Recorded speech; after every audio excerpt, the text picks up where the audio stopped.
നിലമ്പൂർ ഉപതെരഞ്ഞെടുപ്പിൽ പി.വി. അൻവർ നാമനിർദ്ദേശ പത്രിക സമർപ്പിച്ചു. സാധാരണക്കാരുടെ സ്ഥാനാർത്ഥിയായാണ് മത്സരിക്കുന്നതെന്ന് പ്രഖ്യാപിച്ചാണ് അൻവർ നാമനിർദ്ദേശ പത്രിക സമർപ്പിച്ചത്. പ്രകടനമായി നിലമ്പൂർ താലൂക്ക് ഓഫീസിലെത്തിയാണ് അൻവർ പത്രിക സമർപ്പിച്ചത്.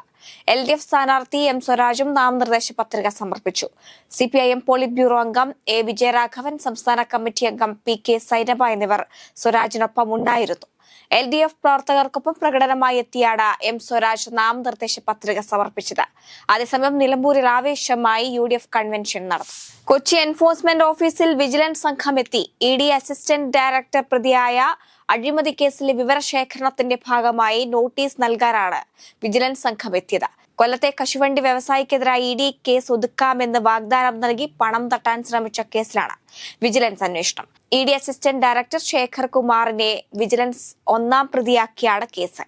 തട്ടിപ്പ് പണം വാങ്ങുന്നതിനിടെ പിടിയിലായ വിൽസനാണ് രണ്ടാം പ്രതി. ഇയാളുടെ മൊഴിയിൽ ശേഖർ കുമാറിനെതിരെ പരാമർശമുണ്ട്. മണിരത്നം തിരക്കഥ എഴുതി സംവിധാനം ചെയ്യുന്ന തമിഴ് ഭാഷാ ഗ്യാങ്സ്റ്റർ ആക്ഷൻ ഡ്രാമ ചിത്രം തഗ് ലൈഫ് കർണാടകയിൽ നിരോധിക്കുന്നത് നിയമവിരുദ്ധമെന്ന് ചൂണ്ടിക്കാട്ടി കമൽഹാസൻ ഹൈക്കോടതിയിൽ. കമൽഹാസന് വേണ്ടി രാജ് കമൽ ഇന്റർനാഷണലാണ് കർണാടക ഹൈക്കോടതിയിൽ ഹർജി നൽകിയത്. കന്നഡ തമിഴിൽ നിന്നും ഉത്ഭവിച്ചതാണെന്ന പ്രൊമോഷൻ പരിപാടിക്കിടെ കമൽഹാസൻ നടത്തിയ പരാമർശത്തിന് പിന്നാലെയാണ് കർണാടക ഫിലിം ചേംബർ ചിത്രത്തിന് സംസ്ഥാനത്ത് നിരോധനം ഏർപ്പെടുത്തിയത്. അതിതീവ്ര മഴ കഴിഞ്ഞ ദിവസങ്ങളിൽ കേരളത്തിൽ പെയ്തൊഴിഞ്ഞെങ്കിലും വരും ദിവസങ്ങളിലും മഴയെത്തുമെന്ന കാലാവസ്ഥാ വകുപ്പിന്റെ പ്രവചനം. ഇന്ന് കണ്ണൂർ, കാസർഗോഡ് ജില്ലകളിൽ യെല്ലോ അലർട്ടാണ്. അതേസമയം വടക്കുകിഴക്കൻ സംസ്ഥാനങ്ങളിൽ മഴക്കെടുതിയിൽ വൻ നാശനഷ്ടം. വിവിധ സംസ്ഥാനങ്ങളിലായി 33 പേർ മരിച്ചു. കഴിഞ്ഞ 5 ദിവസമായ അതിതീവ്ര മഴയാണ് വടക്കുകിഴക്കൻ സംസ്ഥാനങ്ങളിൽ പെയ്യുന്നത്. മിന്നൽ പ്രളയവും മണ്ണിടിച്ചിലും കാരണം 33 പേർക്കാണ് ജീവൻ നഷ്ടമായത്. വിവിധ സംസ്ഥാനങ്ങളിൽ ഉണ്ടായ മണ്ണിടിച്ചിലിൽ നിരവധി പേരെ കാണാതായി. അസമിൽ 8ഉം അരുണാചൽ പ്രദേശിൽ 9ഉം മിസോറാമിൽ 5ഉം മേഘാലയയിൽ 6 മരണവും മഴക്കെടുതിയിൽ റിപ്പോർട്ട് ചെയ്തു. ബീഹാറിൽ ബലാത്സംഗത്തിനിരയായ 10 വയസ്സുകാരി ചികിത്സ കിട്ടാതെ മരണത്തിന് കീഴടങ്ങി. ആംബുലൻസിൽ മണിക്കൂറുകളാണ് പട്ന മെഡിക്കൽ കോളേജ് ആശുപത്രിക്ക് മുന്നിൽ കുട്ടി ചികിത്സയ്ക്കായി കാത്തുകിടന്നത്. മെയ് 26-നാണ് കുട്ടി ക്രൂര പീഡനത്തിന് ഇരയായത്.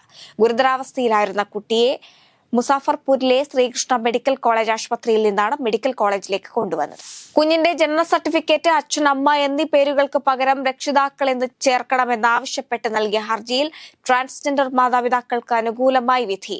അച്ഛൻ, അമ്മ എന്നതിന് പകരം മാതാപിതാക്കൾ എന്ന് രേഖപ്പെടുത്താമെന്ന് ഹൈക്കോടതി ഉത്തരവിട്ടു. കോഴിക്കോട് സ്വദേശികളായ ട്രാൻസ് ദമ്പതികൾ നൽകിയ ഹർജിയിലാണ് കോടതി ഉത്തരവ്.